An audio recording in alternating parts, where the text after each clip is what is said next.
Hello and welcome. उम्मीद है आपके अनुभव 3 का अनुभव अच्छा रहा होगा। आज के अपने इस सत्र में हम लोग अनुभव 3 के कला संस्कृति के जो प्रश्न है, इतिहास और कला संस्कृति के प्रश्न, उस पर परिचर्चा प्रस्तुत करेंगे। इस पेपर में इतिहास व कला संस्कृति से कुल 14 प्रश्न थे। हम लोग क्रमवार रूप से इन्हीं प्रश्नों को देखेंगे। तो चलिए शुरू करते हैं हम लोग अपनी परिचर्चा।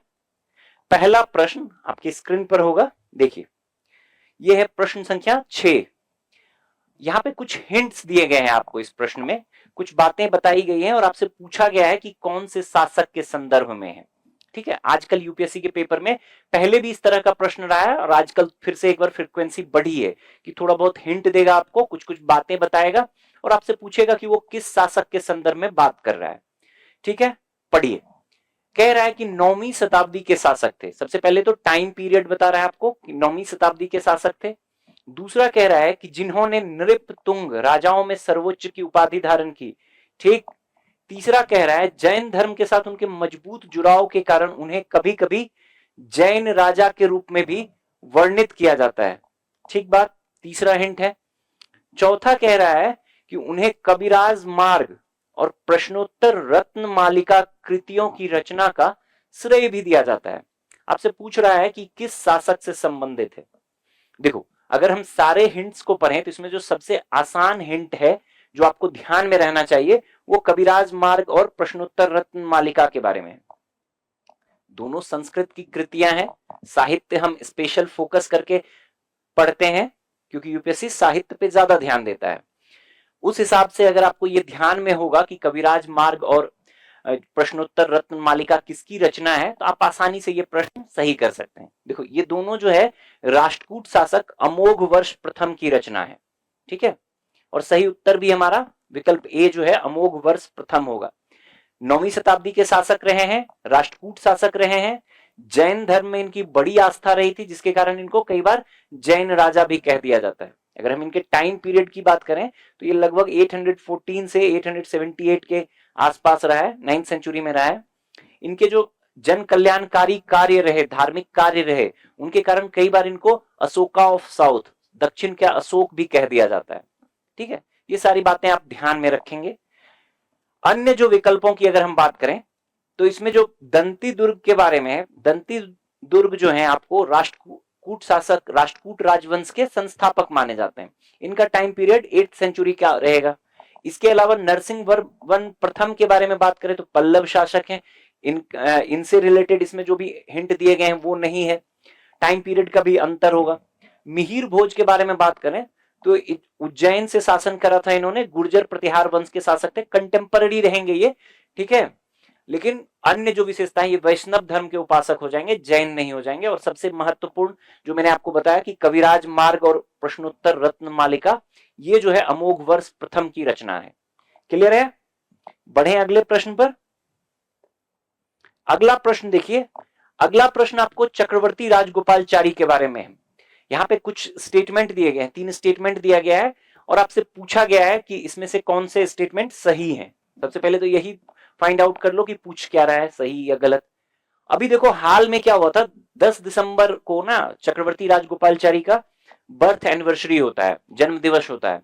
प्रधानमंत्री ने कुछ कुछ बातें कही थी इनके सम्मान में, इनको याद किया था, नमन किया था। तो उसके बाद ये थोड़ा सा करंट में चर्चा में रहा था। वैसे भी आपके सिलेबस का पार्ट है, मुख्य परीक्षा में भी कभी भी आपसे इनके कंट्रीब्यूशन को, आजादी से पहले और आजादी के बाद के इनके कंट्रीब्यूशन पे आधारित मुख्य परीक्षा में भी आपसे सवाल पूछा जा सकता है। यहां पे देखते हैं हम, 3 स्टेटमेंट दिया गया।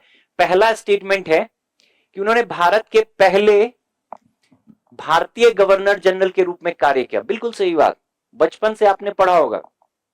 स्वतंत्र भारत के एकमात्र भारतीय गवर्नर जनरल और प्रथम व अंतिम भारतीय गवर्नर जनरल, क्योंकि यही पहले भारतीय गवर्नर जनरल बने और आगे ये जो पद था संविधान लागू होने के बाद 1950 में, ये पद ही समाप्त कर दिया गया, तो फिर दूसरा कोई बना ही नहीं। तो ये बिल्कुल सही बात है, पहला स्टेटमेंट। दूसरा स्टेटमेंट कह रहा है उन्होंने स्वतंत्र पार्टी की स्थापना की जिसने मुक्त बाजार आर्थिक नीतियों की वकालत की। यह भी बिल्कुल सही बात है।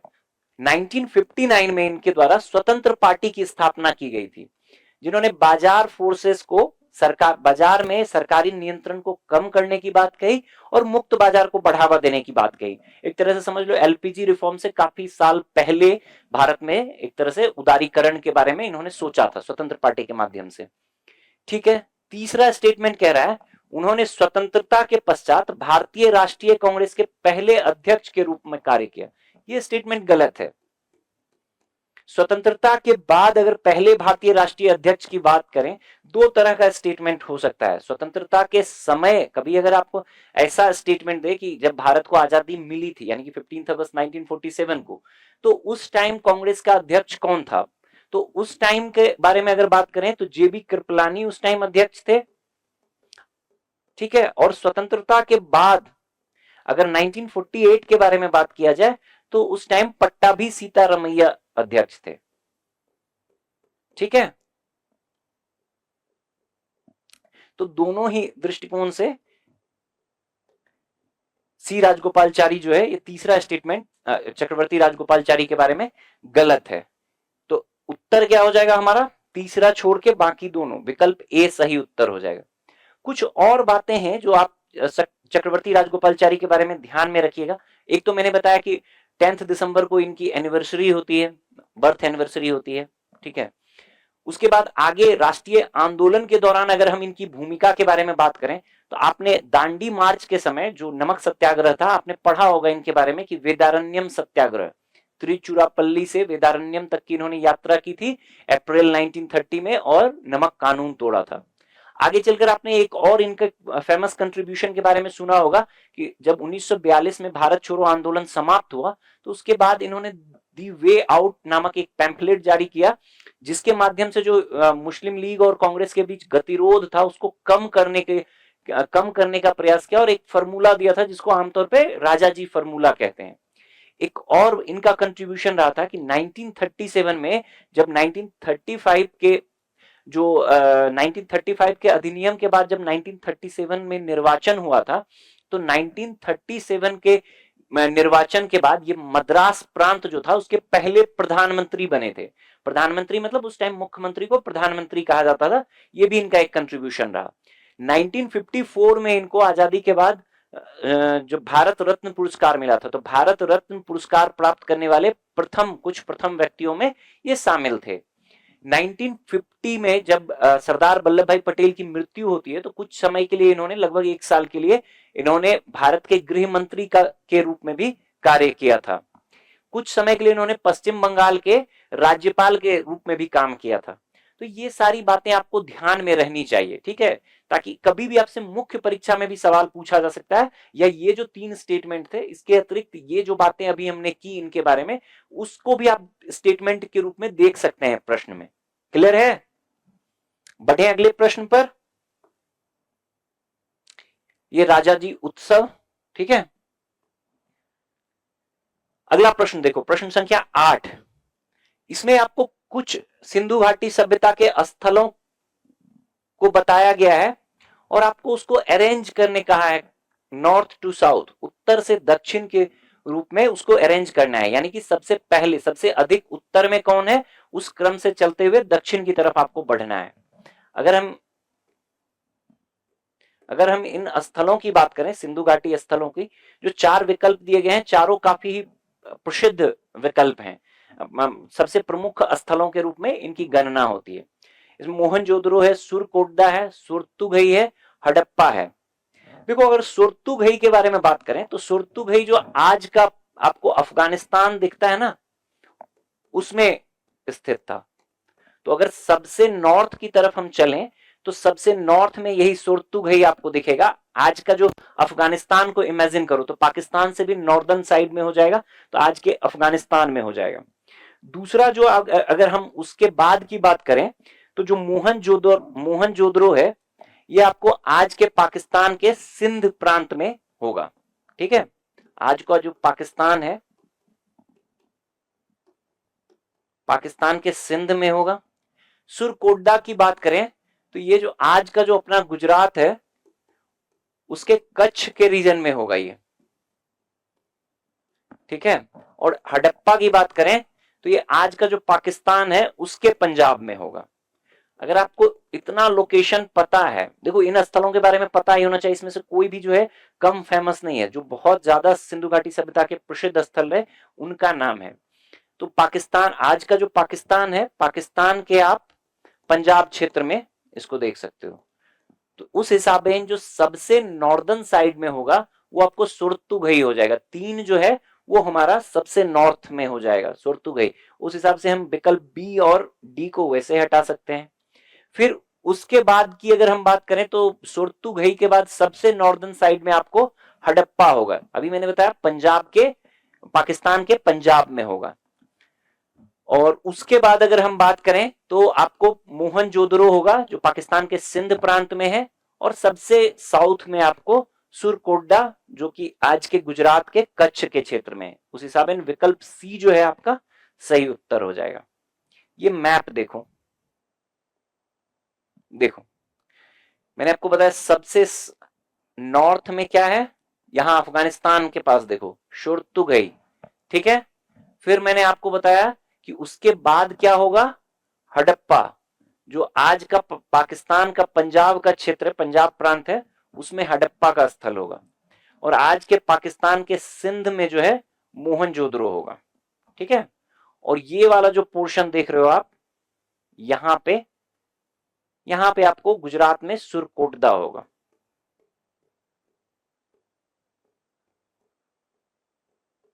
ठीक है। दिख रहा है आपको, सुरतुगई, हड़प्पा, मोहनजोदड़ो। उत्तर से दक्षिण की तरफ हम चल रहे हैं, ठीक है। ये भी देखो, ये वाला जो क्षेत्र देख रहे हो आप, ठीक है, यही वाला क्षेत्र जो है हमारा, इस इमेज में क्लियर नहीं दिख रहा है बट यही क्षेत्र जो है आपको सुरकोटदा है, यहीं पे देखो इस इमेज में, ठीक है। तो नॉर्थ से साउथ हम नॉर्थ टू साउथ जाएंगे, तो सबसे पहले सुरतुगई, फिर हड़प्पा, फिर मोहनजोदड़ो, फिर सुरकोटदा। इस तरह के प्रश्न भी आपको दिख सकते हैं। बढ़े अगले प्रश्न पे। अगला प्रश्न है प्रश्न संख्या 16, आपकी स्क्रीन पर है, देखिए। ये सवाल आपको दयानंद सरस्वती के बारे में पूछा गया है। कुछ स्टेटमेंट दिए गए हैं, 4 स्टेटमेंट दिए गए हैं और आपसे पूछा गया है कि इसमें से कितने सही हैं। पहला स्टेटमेंट कह रहा है दयानंद सरस्वती और आर्य समाज के बारे में। पहला कह रहा है आर्य समाज की पहली इकाई औपचारिक रूप से दयानंद सरस्वती द्वारा बॉम्बे में स्थापित की गई। बिल्कुल सही, उस टाइम का बॉम्बे था। 1875 में यहीं पे आर्य समाज की स्थापना की गई। दूसरा स्टेटमेंट कह रहा है इन्होंने अंतर जातीय विवाह और महिला शिक्षा के विचार का समर्थन किया। बिल्कुल सही बात, इन्होंने किसी, जितने भी सुधारक होंगे कोई भी ऐसा नहीं होगा जो जाति प्रथा या अस्पृश्यता, छुआछूत या महिला शिक्षा या शूद्र वर्ण की शिक्षा, इसका विरोध करेगा। सभी इसमें सुधार की बात करेंगे, सभी जाति व्यवस्था का विरोध करेंगे, छुआछूत का विरोध करेंगे, महिला शिक्षा का समर्थन करेंगे, शूद्रों की शिक्षा का समर्थन करेंगे। उस हिसाब से देखो तो अंतरजातीय विवाह का भी ये समर्थन करेंगे। विवाह और महिला शिक्षा का के विचार का समर्थन किया। 1890 में, आप क्लास में भी हमने बात करा होगा इसके बारे में, 1890 में इनके द्वारा जालंधर में आर्य कन्या विद्यालय की स्थापना की गई। आर्य समाज द्वारा स्थापित प्रथम एक तरह से महिला शिक्षा को डेडिकेटेड एक पहला स्कूल था। उसके बाद देखो तीसरा स्टेटमेंट जो है ये कह रहा है स्वामी दयानंद सरस्वती ने भारतीय मूल्यों पर आधारित शिक्षा को बढ़ावा देने के लिए दयानंद एंग्लो वैदिक कॉलेज, डीएवी कॉलेज की स्थापना की। ये स्टेटमेंट गलत है। देखो 2 कारणों से ये गलत है। पहली बात तो दयानंद सरस्वती द्वारा इसकी स्थापना नहीं की गई थी बल्कि उनके अनुयायियों द्वारा बाद के काल में।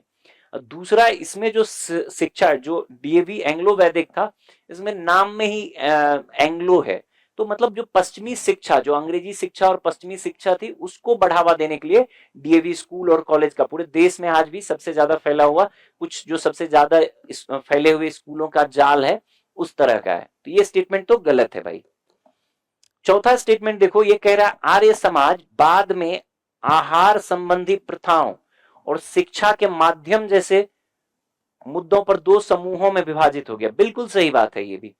देखो एक तो आहार संबंधी जो प्रथाओं है और शिक्षा के माध्यम को लेके, शिक्षा के माध्यम को लेके दो तरह का, एक हो जाएगा कि शिक्षा का माध्यम के संदर्भ में बात होगा कि जो परंपरागत भारतीय परंपरा रही है, माध्यम रहा है शिक्षा का, वो उसको अपनाया जाए, या फिर जो मॉडर्न शिक्षा है, जो अंग्रेजी शिक्षा है, उसको अपनाया जाए। इस संदर्भ में आपने एक स्टेटमेंट सुना होगा या आपने पढ़ा भी होगा, इनके एक अनुयायी हैं स्वामी श्रद्धानंद, उनके द्वारा हरिद्वार में गुरुकुल कांगड़ी की स्थापना की गई थी 1902 में, 1902 में हरिद्वार में गुरुकुल कांगड़ी, वो मतलब परंपरागत जो व्यवस्था थी भारतीय परंपरा में शिक्षा की, उसके आधार पर शिक्षा देने की बात करते थे। ठीक है, तो इसी कारण थोड़ा सा अंतर भी हमें दिखेगा। जो डीएवी है, जो दयानंद एंग्लो वैदिक है, वो आपको पश्चिमी पद्धति पे शिक्षा देने की बात करेगा। दयानंद सरस्वती पे और भी कुछ बातें हैं जिसको आपको ध्यान में रखना चाहिए। इनकी जो सबसे प्रसिद्ध रचना है वो सत्यार्थ प्रकाश है, हिंदी में लिखी गई है, उसके बारे में उसको आपको ध्यान में रखना चाहिए। एक और इनकी रचना है वेद भाष्य भूमिका, वो भी अगर आपके ध्यान में रह जाए तो आप उसको भी ध्यान में रखिएगा। फिर इनकी एक प्रमुख, इनका जो एक प्रमुख नारा रहा है, वेदों की ओर लौटो। इन्होंने वेदों को अपौरुषेय माना है, मतलब वेद जो है मतलब किसी पुरुष द्वारा नहीं बल्कि ईश्वरीय कृत है, तो अपौरुषेय माना है कि इनका कहना है कि वेद में कोई गलती नहीं हो सकती है। बाकी इन्होंने जाति व्यवस्था, इन सारी चीजों का विरोध किया है। साथ ही साथ एक जो बड़ा कंट्रोवर्शियल भी रहा था, विवादित रहा था बाद में, इनके द्वारा शुद्धि आंदोलन चलाया गया था। शुद्धि आंदोलन मतलब कि जो भी वैसे व्यक्ति जो हिंदू धर्म से किसी और धर्म में अपना धर्म परिवर्तन कर चुके हैं, कन्वर्ट हो चुके हैं, उनको वापस लाने के लिए इनके द्वारा शुद्धि आंदोलन चलाया गया।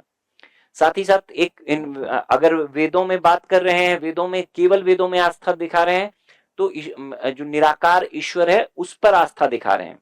ठीक है, एक और चीज आगे चलकर आप देखोगे, गौरक्षणी सभा का गठन किया गया, उससे भी थोड़े बहुत विवाद की स्थिति उत्पन्न हुई थी। ठीक है, तो ये जो स्वामी दयानंद सरस्वती हैं उनके बारे में है, इतनी बातें आप ध्यान रखिएगा। एक स्टेटमेंट गलत है, 3 सही है, तो विकल्प सी हमारा उत्तर हो जाएगा। अगले प्रश्न पर बढ़ते हैं। अगला प्रश्न देखो, अगेन एक शब्दावली दी गई है, अनुभव मंडप। कह रहा है मध्यकालीन भारतीय इतिहास में अनुभव मंडप के संदर्भ में निम्नलिखित कथनों पर विचार करिए। पहला है, इसकी स्थापना 12वीं शताब्दी में बसवन्ना द्वारा की गई थी। ये सही स्टेटमेंट है। अब देखो, आपने अगर भक्ति आंदोलन के संदर्भ में पढ़ा होगा और भक्ति आंदोलन के अलग अलग क्षेत्रों में विकास के संदर्भ में पढ़ा होगा, तो कर्नाटक के क्षेत्र में वीर शैव और लिंगायत आंदोलन, अक्का महादेवी, बसवन्ना, अल्लामा प्रभु के संदर्भ में आपने पढ़ा होगा। 12th सेंचुरी के आसपास वहां पे डेवलप हुआ था, उसी से संबंधित है ये। बसवन्ना का कई सारा कंट्रीब्यूशन रहा, उसी में एक ये भी रहा कि इनके द्वारा अनुभव मंडप का गठित किया गया। यह एक प्रकार का धर्म संसद था। ठीक है, और इसमें जो है लिंगायत समुदाय, अभी हमने बात किया ना कि लिंगायत और वीरशैव, तो जो लिंगायत समुदाय थे उनके जो प्रमुख संत वगैरह होते थे, लिंगायत समुदाय के संतों द्वारा जो दार्शनिक विचार है उस पर वाद विवाद विचार किया जाता था, एक संसद के रूप में कि परिचर्चा के माध्यम से, वाद विचार के माध्यम से हम एक कंक्लूजन पे पहुंच पाए। अक्का महादेवी भी इससे जुड़ी रही थी। ठीक है, तो ये महत्वपूर्ण है। अब देखो, ये सवाल पूछा इसलिए गया है कि जब नए संसद भवन की शुरुआत की गई थी, प्रधानमंत्री द्वारा इनॉग्रेशन हुआ था, तो उसमें उन्होंने इन अनुभव मंडप, जो भारत में प्राचीनतम परंपरा हमें मिलती है, तो एक तरह से उन्होंने इसका जिक्र किया था कि भारत में संसदीय परंपरा का प्राचीन काल से ही ये रहा है, मध्यकाल से, प्राचीन काल से ही प्रमाण रहा है। उसमें उन्होंने अनुभव मंडप का एग्जाम्पल दिया था, तो आपके लिए रेलेवेंट हो जाता है। ये धर्म संसद के रूप में था, ये भी आप ध्यान में रखिएगा। कभी आपसे पूछ सकता है कि अनुभव मंडप क्या था, तो धर्म संसद के रूप में धार्मिक परिचर्चा लिंगायत समुदाय के लोगों के बीच। ठीक है, दूसरा स्टेटमेंट कह रहा है, इसने पश्चिमी चालुक्य साम्राज्य के शासकों को सलाह देने वाली एक शाही परिषद। अभी हमने बात किया कि धर्म संसद है, तो शाही परिषद क्यों होगा? गलत है दूसरा स्टेटमेंट। पूछ रहा है कौन सा सही है, तो केवल एक, विकल्प ए सही उत्तर हो जाएगा। अगले प्रश्न पर बढ़ते हैं। अगला प्रश्न देखिए आप, इसमें आपको कुछ क्षेत्रों का ये दिया गया है, भारत के संदर्भ में नाम और उसके स्रोत के बारे में, या परंपरा, किस परंपरा से भारत के लिए ये शब्दावली या नाम प्रयोग होता है वो पूछा गया है। और पूछा गया है कौन कौन से इसमें से सही सुमेलित हैं। देखो पहला जो है सप्त सैंधव। सप्त सैंधव क्षेत्र ऋग्वेद से मिलता है, बिल्कुल सही बात। जो ऋग्वैदिक आर्य थे ना, उनका जो हर्टलैंड था, मतलब उनका जो केंद्रीय भूमि था वो यही सप्त सैंधव क्षेत्र था। ठीक है, 7 नदियों से, सिंधु और उसकी सहायक 7 नदियों का क्षेत्र था ये, इसलिए इसको सप्त सैंधव क्षेत्र कहते हैं। भारतीय उपमहाद्वीप का जो उत्तर पश्चिम का क्षेत्र है, यानी कि आप आज का आप पंजाब देख लो, भारत और पाकिस्तान दोनों का, हरियाणा का क्षेत्र देख लो, कुछ राजस्थान का क्षेत्र, और कुछ आप जो है अफगानिस्तान के बॉर्डर तक का क्षेत्र देख लो, ये बड़ा सा जो क्षेत्र था यही सप्त सैंधव क्षेत्र के रूप में जाना जाता था। ठीक है, जो 7 नदियां थी, 7 नदियों से ये शब्द निकला है सप्त सैंधव। इसमें सिंधु, झेलम, सिंधु, झेलम, सतलज, रावी, ब्यास, सरस्वती, ये जो 7 नदियां रही हैं, ऋग्वेद में इनकी चर्चा है। ऋग्वेद में जो नदी के संदर्भ में सूक्त मिलते हैं हमें, जो श्लोक मिलता है उसमें 10 नदियों की चर्चा है प्रमुखता से, उसमें इन 7 नदियों की बहुत ज्यादा चर्चा है। ठीक है, आपको ये ध्यान में रहना चाहिए। आप इसके जो ऋग्वेद में नाम है वो भी आप प्रयास करें कि ध्यान में रहे आपके, सिंधु, वितस्ता, अस्किनी, परुष्णी, विपासा, सुतुद्री और जो सरस्वती है, ये सातों नाम भी आप प्रयास करें कि आपके ध्यान में रहे। इसी नाम, इन 7 नदियों, सप्तसैंधव मतलब 7 नदियों का क्षेत्र, उसी पे ये नाम पड़ा है, तो बिल्कुल सही बात है ये। दूसरा देखो जम्बू द्वीप, जम्बू द्वीप महाभारत, ये भी सही है। देखो महाभारत व अन्य जो भी परंपरागत भारतीय हिंदू धर्म से संबंधित ग्रंथ रहे हैं ना, उसमें जम्बू द्वीप शब्द की चर्चा मिलती है। जम्बू द्वीप को पृथ्वी का केंद्र बिंदु बताया गया है, एक तरह से भारतीय उपमहाद्वीप में उसका केंद्र बिंदु बताया गया है। पृथ्वी का केंद्र बिंदु जो है वो जम्बू द्वीप है। ठीक है, और जामुन के पेड़ों, संभवतः जामुन के पेड़ों की अधिकता के कारण यह नाम जम्बू द्वीप पड़ा था। जम्बू द्वीपे भारत खंडे, आपने ये श्लोक सुना होगा। ठीक है, उसी से संबंधित है। महाभारत ही नहीं, अन्य जो भी हिंदू परंपरा के धार्मिक ग्रंथ रहे हैं उसमें भी इसकी चर्चा मिलती है, तो ये भी बिल्कुल सही बात है। तीसरा देखो इंडोई, इंडोई फारसी अभिलेख। नहीं भाई, इंडोई फारसी अभिलेख में क्यों होगा, इंडोई से ही इंडिया बना है कालांतर में, तो इंडोई ग्रीक जो है अभिलेख उसमें होगा, यूनानी विवरण में इंडोई शब्द मिलता है भारत के लिए, तो ये वाला गलत है। और हिंद शब्द जो है ये फारसी अभिलेखों में मिलता है, फारसी और अरबी अभिलेखों में मिलता है। हिंद एक्चुअली जो फारसी अल्फाबेट थे उसमें हिंद जो सिंधु था, 100 शब्द के लिए वर्णमाला में वहां पे 100 नहीं था, वो लोग 100 को ह कहते थे, तो सिंधु हिंदू बन गया। ठीक है, ये जो सप्त सैंधव है इसको भी वो लोग हप्त सैंधव कहते थे, सप्त सैंधव या सप्त सिंधु को हप्त सिंधु कहते थे, हप्त हिंदू। ठीक है, वहीं से निकला है। तो जो फारसी और अरबी परंपरा है उसमें ये आपको हिंद दिखता है, तो ये गलत है। तीसरा और चौथा गलत है। पूछ रहा है कौन सा सही है, तो विकल्प ए हमारा सही उत्तर हो जाएगा। बढ़े अगले प्रश्न पर। अगला प्रश्न है, हिंदू धर्मों के पवित्र ग्रंथों के संदर्भ में कुछ ग्रंथ दिए गए हैं और आपसे पूछा गया है कि इसमें कौन सा श्रुति साहित्य का हिस्सा है। ठीक है, हिंदू धर्म में जो जितने भी ग्रंथ हैं हिंदू धर्म धार्मिक मान्यताओं के अनुसार, उसमें जो भी ग्रंथ है उसको मोटा मोटा 2 तरह से बांटा जा सकता है। एक तो आपको श्रुति इसमें दिया गया है और दूसरा एक स्मृति साहित्य। ठीक है, श्रुति साहित्य कहने का मतलब है वो जो सुनकर सुना गया है, जिसे सुना जाता है, यानी कि वो सीधे ईश्वरीय कृत है, ईश्वर द्वारा वो बातें कही गई उस ग्रंथ में जो है, और सुनकर उसको रखा गया, यानी कि किसी मानव द्वारा, मनुष्य द्वारा वो कृत नहीं है। ठीक है, बेसिकली जितने भी वेद हैं, चारों वेद हैं उसमें, और वेद से संबंधित जो अन्य रचनाएं हैं, जैसे ब्राह्मण वेद, हर वेद के लिए ब्राह्मण रहे हैं वो है, संहिताएं हैं, अरण्यक है और उपनिषद है, वो आपको श्रुति साहित्य में है? वेद, उपनिषद, ब्राह्मण ग्रंथ, संहिताएं और अरण्यक, ये भी आपको श्रुति साहित्य का हिस्सा है। मतलब सुनकर, जो ईश्वर कृत है, ईश्वर ने ये इसके संदर्भ में ज्ञान दिया, मनुष्य ने सुना है, सुनकर, सुनने योग्य या सुनकर जिस ज्ञान की प्राप्ति हुई वो है। पुराण जो है ये इसमें नहीं आएगा, पुराण दूसरे कैटेगरी में आएगा। स्मृति साहित्य के अंतर्गत पुराण आता है। अगर आप स्मृति साहित्य के संदर्भ में बात करें तो स्मृति साहित्य वो होता है जो याद रखा गया, जिसको याद रखा जाता है, ठीक है। ये याद करके मनुष्यों द्वारा रचित है, इसलिए इसमें थोड़ी बहुत संभावना रहती है कि थोड़ी गलतियां हो सकती हैं। जो श्रुति साहित्य है वो ईश्वरीय कृत मानी जाती है, तो उसमें गलती होने की संभावना नहीं है। क्लियर?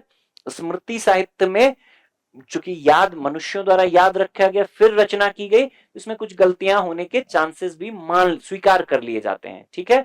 मतलब मानवीय इसमें पुट रहा है, ठीक।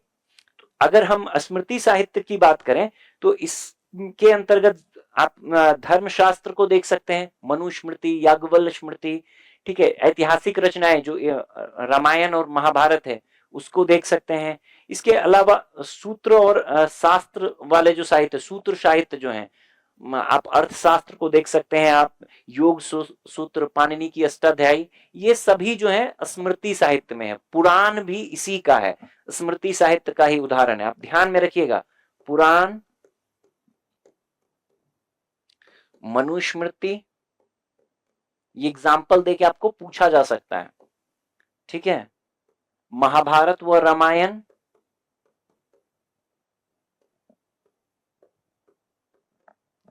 वो अन्य जो रचनाएं हैं वो, ठीक है। बेसिकली आप श्रुति में जो तीन हैं ऊपर जो विकल्प में दिए गए हैं, वेद, ब्राह्मण, उपनिषद, इसके अलावा आप संहिताएं और अरण्यक को भी रख सकते हैं, ठीक है। ये पांच आपको ध्यान में रखना है जो श्रुति साहित्य का हिस्सा है। अन्य जो शेष है वो स्मृति साहित्य का हिस्सा है। अगला प्रश्न संख्या 20, इसमें दिया गया है 1920 में जो नरेंद्र मंडल चैम्बर ऑफ प्रिंसेस गठित हुआ था उसके बारे में पूछा गया है कि उसका मुख्य उद्देश्य क्या था। वर्ष 1920 में स्थापित नरेंद्र मंडल या चैम्बर ऑफ प्रिंसेस का मुख्य उद्देश्य क्या था। देखो 1919 का जो मॉन्टफोर्ट सुधार था, मॉन्टेग्यू चेम्सफोर्ड सुधार था, उसी में नरेंद्र मंडल जैसी संस्था के गठन का प्रस्ताव रखा गया था। 1920 में यह गठित हुआ। इनॉग्रल बैठक जो है, इसका पहला बैठक जो है 8 फरवरी, ध्यान रखिएगा ये भी 1921 को हुआ। ड्यूक ऑफ कनार्ड जो थे वो उनकी अध्यक्षता, उनके मतलब सम्मान, उनके द्वारा ये इनॉग्रल बैठक जो है अटेंड किया गया था, उद्घाटन किया गया था इस इनॉग्रल बैठक का। इसमें जितने भी भारतीय रियासत थे ना, उनसे समझो एक तरह का परामर्श लेने के लिए परामर्शदात्री संस्था के रूप में इसका गठन किया गया था कि कोई नियम कानून, अगर संवैधानिक विकास डेवलप हो तो उसके संदर्भ में कोई भी बात करना हो, मतलब जो भी प्रिंसिली स्टेट थे, याद करो ब्रिटिश उपनिवेश काल में जो भारतीय उपमहाद्वीप था, एक तो ऐसे क्षेत्र थे जिसपे अंग्रेजों का प्रत्यक्ष नियंत्रण था, जिसको ब्रिटिश भारतीय साम्राज्य कहते हैं, और दूसरा जो प्रिंसली स्टेट थे, जो रजवाड़े थे उसका। तो जो रजवाड़े थे उनके संदर्भ में कुछ संवैधानिक विकास पे क्या डेवलपमेंट हो, उसके लिए एक सजेशन के रूप में, एक सलाहकारी परामर्शदात्री संस्था के रूप में किसका गठन किया गया, नरेंद्र मंडल या चैम्बर ऑफ प्रिंसेस। 1919 के अधिनियम, 1919 के अधिनियम में इसका प्रावधान था।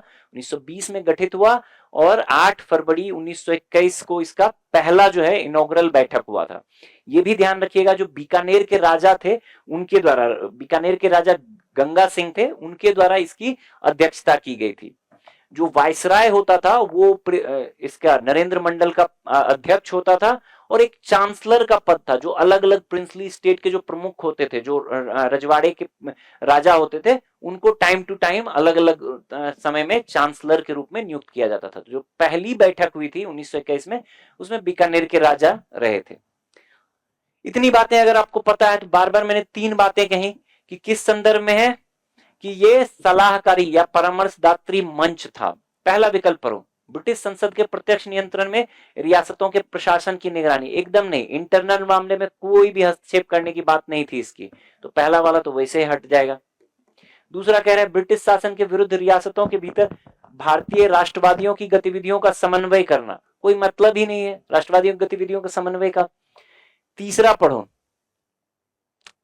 तीसरा कह रहा है रियासतों को ब्रिटिश सरकार के साथ साझा हित के मामलों पर चर्चा करने के लिए एक परामर्शदात्री मंच। साझा हित, केवल उन्हीं मुद्दों पर बात होगा जिसपे सबका मतलब कॉमन इंटरेस्ट हो, जो मैंने आपको बताया कि संवैधानिक विकास के डेवलपमेंट पे बात करने या अन्य किसी प्रकार के सजेशन के लिए जो कॉमन इंटरेस्ट की बातें हो उस पर बात होगी। ठीक है, तो पहला और विकल्प सी जो है यही सबसे अप्रोप्रिएट लग रहा है। चौथा देखो, भारत सरकार अधिनियम 1919 द्वारा बनाई गई प्रांतीय विधायी प्रणाली में रियासतों को एकीकृत करना, कोई जरूरत ही नहीं थी इसकी भी। ठीक है, ये इस तरह का भी कहीं प्रोविजन नहीं मिलता है, तो चौथा भी गलत है। तो विकल्प सी जो है अप्रोप्रिएट आंसर होगा।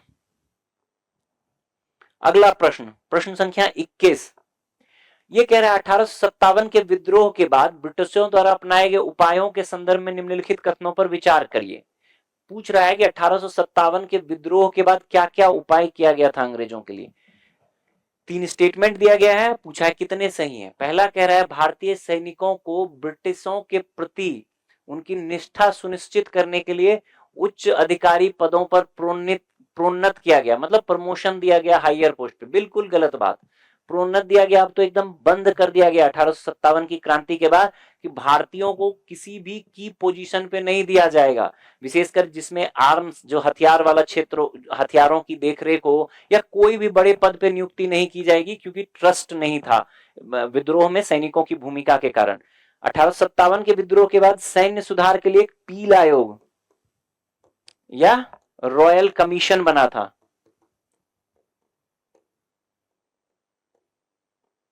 ठीक है, इस पील आयोग द्वारा कुछ सजेशन दिया गया था, उसमें यह भी था कि भैया भारतीयों को ऊंचे पदों पर नियुक्त ना करो। साथ ही सेना के जो कंपोजिशन है, भारतीय सैनिक और यूरोपीय सैनिक का जो कंपोजिशन है उसको भी बदला गया। उसमें कहा गया कि जो बंगाल का सेना था, बंगाल जो प्रेसिडेंसी थी, उसमें भारतीय और यूरोपियों का जो अनुपात होगा 2:1, मतलब अगर एक यूरोपीय सेना है तो 2 भारतीय सेना होगी। ठीक है, 50% वाला ये रेशियो, 1:2 वाला रेशियो रहेगा। अन्य जो प्रांत थे जैसे बंबई और मद्रास का जो प्रांत था वहां पे ये रेशियो 1:3 कर दिया गया, मतलब एक यूरोपीय सैनिक पे 3, अगर 100 यूरोपीय सैनिक हैं तो 300 भारतीय सैनिक ही रखे जा सकते हैं। ठीक है, ये भी चेंज आया था। तो पहला स्टेटमेंट तो गलत है। दूसरा कह रहा है उपनिवेशिक सरकार ने सेना में सांप्रदायिक और जातिगत पहचानों को हतोत्साहित किया। हतोत्साहित नहीं किया भैया, बढ़ावा दिया। इसके बाद तो और अच्छे से बढ़ावा देगा, कहा जाएगा सिख और गोरखा सैनिकों को बढ़ावा दिया जाएगा जातीय पहचान पर, जातीय आधारित रेजिमेंट का गठन होगा इसके बाद। ठीक है, और जो बिहार, बंगाल और उत्तर प्रदेश के सैनिक होंगे जिनकी भूमिका 1857 की क्रांति में बहुत अधिक होगी, उनको गैर लड़ाकू कह के हतोत्साहित किया जाएगा। सिख और गोरखा जिन्होंने की विद्रोह को दबाने में महत्वपूर्ण भूमिका निभाई थी, उनको आगे बढ़ाया जाएगा। जातीय पहचान को, क्षेत्रीय पहचान को, धार्मिक पहचान को सेना में भी बढ़ावा दिया जाएगा ताकि कोई भी राष्ट्रवादी चरित्र की सेना गठित ना हो पाए, भारतीय राष्ट्रवादी चरित्र की सेना बन ना पाए। तो दूसरा स्टेटमेंट भी गलत है। तीसरा देखो, ब्रिटिशों ने भारतीय शासकों को आश्वासन दिया कि दत्तक ग्रहण के माध्यम से उत्तराधिकार के उनके अधिकार को मान्यता प्रदान की जाएगी। बिल्कुल सही बात। देखो, जो भारतीय रजवाड़े थे उन्होंने इस विद्रोह में अंग्रेजों का बड़े पैमाने पर साथ दिया, वही कारण था कि अंग्रेज सरवाइव कर पाए। ठीक है, तो अंग्रेजों को लगा कि भाई ये रजवाड़ों को अगर हम निपटा देंगे तो फिर कभी अगले विद्रोह में ये विद्रोही जो है हमें ही निपटा देंगे।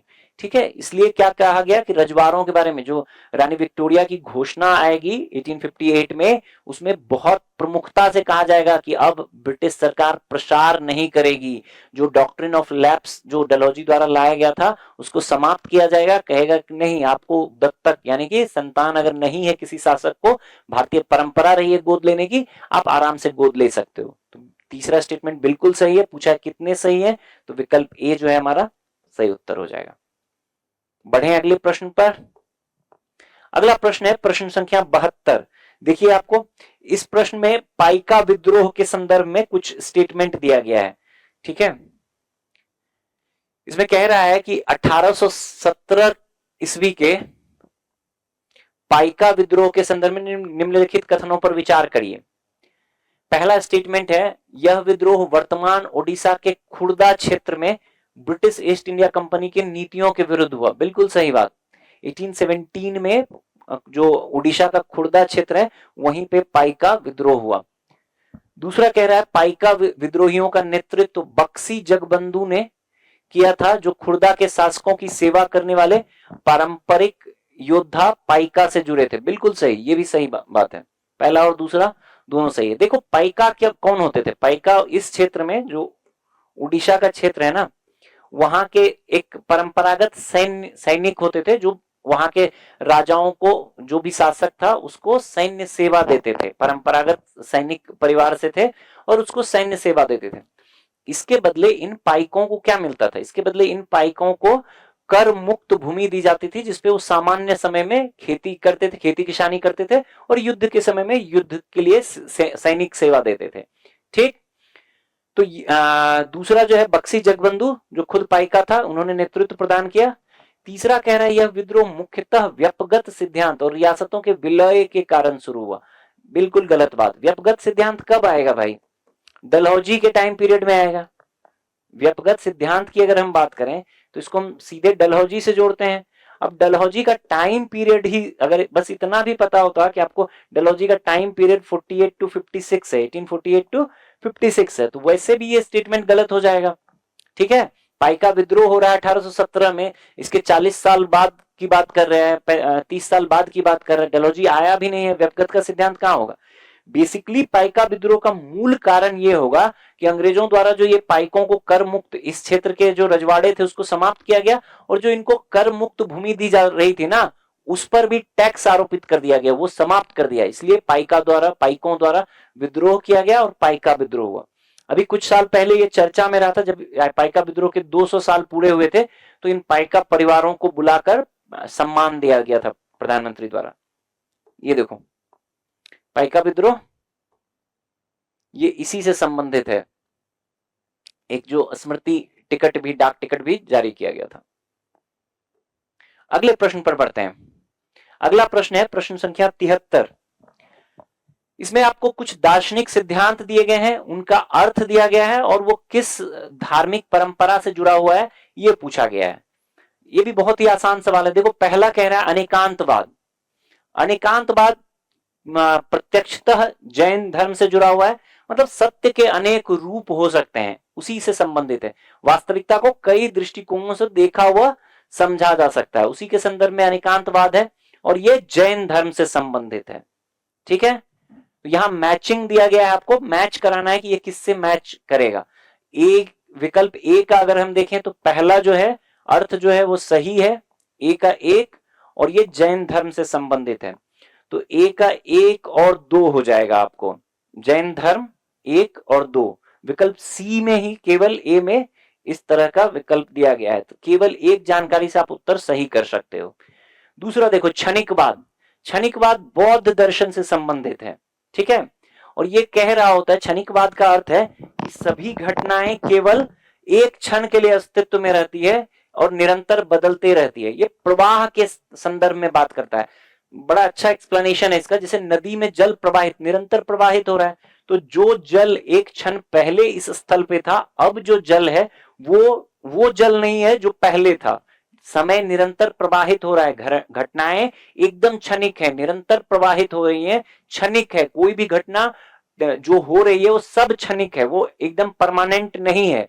सभी घटनाएं केवल एक क्षण के लिए अस्तित्व में रहती है। इस क्षण से पहले और इस क्षण के बाद ये वाला मोमेंट जो है वो नहीं रहेगा, यही क्षणिकवाद है। ये बौद्ध धर्म से संबंधित है। तीसरा देखो द्वैतवाद, ये वेदांत दर्शन से संबंधित है। द्वैतवाद वेदांत दर्शन में जो 3 सबसे प्रमुख दर्शन दिए गए, शंकर का या शंकराचार्य का अद्वैत, कि मतलब ब्रह्म और जीव जो है वो अलग नहीं है, अहम ब्रह्मास्मि।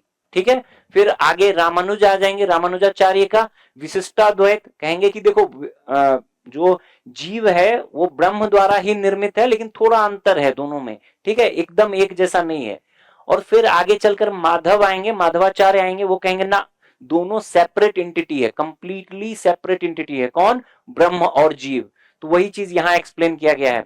द्वैतवाद, जीवात्मा और परमात्मा शाश्वत रूप से अलग हैं, और ये वेदांत स्कूल से संबंधित है। ठीक है, उस हिसाब से देखो तो आंसर हमारा क्या हो जाएगा? विकल्प सी। केवल एक भी आपको जानकारी होती तो आप उत्तर कर सकते थे। अगले प्रश्न पर चलते हैं। यह अनेकांतवाद से संबंधित एक इमेज है। अगला प्रश्न है प्रश्न संख्या 74। ये इंपेरियल चोलों के बारे में पूछा गया है। पूछ रहा है कि जो शाही चोलों के अधीन जो है निम्नलिखित प्रशासनिक प्रभागों पर कुछ जो एडमिनिस्ट्रेटिव यूनिट्स हैं उसके बारे में बात किया गया है। 3 नाम दिया गया है, नाडु, मंडलम, वलनाडु। आपसे पूछ रहा है कि इसमें मतलब अवरोही क्रम में पूछ रहा है कि आपको डिसेंडिंग ऑर्डर में, मतलब जो सबसे बड़ी इकाई है प्रशासन की उसको सबसे पहले रखिए, फिर उसके बाद जो है और सबसे छोटी जो है उसको सबसे आखिर में रखिए। ठीक है, तो अगर उस हिसाब से देखें तो सबसे बड़ी इकाई जो शाही चोल या फिर आगे विजयनगर में भी इस तरह की टर्मिनोलॉजी आपको मिलेगी। तो पूछ रहा है सबसे बड़ी इकाई क्या हो जाएगी इसमें? सबसे प्रशासन की सबसे बड़ी इकाई, साम्राज्य को जो है, जो चोल साम्राज्य था उसको प्रांतों में बांटा गया था, और प्रांतों को जो है आपको मंडलम में बांटा गया था। ठीक है, आज भी मंडल शब्द का प्रयोग होता है, कमिश्नरी समझ सकते हो आप। जो मंडल थे, मंडलम को फिर आगे चलकर वलनाडु में बांटा गया था। कोट्टम या वलनाडु कहते थे इसको, और वलनाडु को फिर फर्दर जो है नाडु में बांटा गया था, और नाडु के नीचे ग्राम समूह जो था उर्रम कहते थे उसको, उसमें बांटा गया था। तो सबसे इस जो विकल्प दिए गए हैं इसमें सबसे बड़ी इकाई क्या हो जाएगी? मंडलम। ठीक है, सबसे बड़ी मंडलम, सबसे छोटी जो है नाडु। उस हिसाब से अगर हम विकल्प को देखें तो सबसे पहले मंडलम आ जाएगा, फिर वलनाडु आ जाएगा, फिर नाडु। विकल्प डी आपका सही उत्तर हो जाएगा। अगले प्रश्न पर बढ़ें। अगला प्रश्न प्रश्न संख्या 75। इसमें आपसे अशोक के बारे में पूछा गया है कि अशोक के किस अभिलेख में जो है अशोक, सम्राट अशोक द्वारा अपना व्यक्तिगत नाम प्रयोग किया गया है? किसके बदले? देवानाम पिय प्रियदर्शी के बदले। जो देवानाम पिय प्रियदर्शी है, ये आमतौर पे अशोक के अभिलेखों की जो शुरुआत होती है उसमें अशोक अपने लिए देवानाम पिय प्रियदर्शी शब्द प्रयोग करवाता है, लेकिन कुछ अभिलेख हैं जहां पे अशोक नाम मिलता है, देवानाम पिय प्रियदर्शी अशोक। तो उसमें जो सबसे प्रमुख है आपको ये मास्की शिलालेख जो है, इससे हमें जानकारी मिलती है, अशोक नाम की प्राप्ति होती है। ये मास्की जो है ये आज का जो आप मतलब कर्नाटक देख रहे हो, कर्नाटक में रायचूर डिस्ट्रिक्ट है, उसी में मास्की है। तो बहुत ही फेमस एग्जांपल है, आसान प्रश्न है, आपको पता ही होगा। एक और अभिलेख है गुर्जरा का अभिलेख। ठीक है, ये आज का जो एमपी है उसमें है, मध्य प्रदेश में है, वहां से भी अशोक नाम की जानकारी मिलती है अशोक के अभिलेखों से। अंतिम प्रश्न पर चलते हैं, प्रश्न संख्या 76। यहां पे मंदिर दिए गए हैं, उनके निर्माता दिए गए हैं, और संबद्ध राजवंश के संदर्भ में बात किया गया है। आपसे पूछ रहा है कि कौन सा मैचिंग सही है। इसमें तीनों के तीनों अगर आप देखोगे तो ये सन टेम्पल के बाद में सन टेम्पल सूर्य मंदिर के संदर्भ में सबसे पहला जो है कोणार्क सूर्य मंदिर है। इसके संदर्भ में कहा गया है कि अनंत वर्मन के संरक्षण में बना और पूर्वी गंग वंश। देखो ये इसमें से एक बात सही है, कोणार्क सन टेम्पल जो है आज के उड़ीसा में है, और ये पूर्वी गंग वंश के शासक के संरक्षण में बना था, लेकिन ये अनंत वर्मन नहीं थे, ये नरसिंह देव प्रथम थे, उनके संरक्षण में बना था। ठीक है, नरसिंह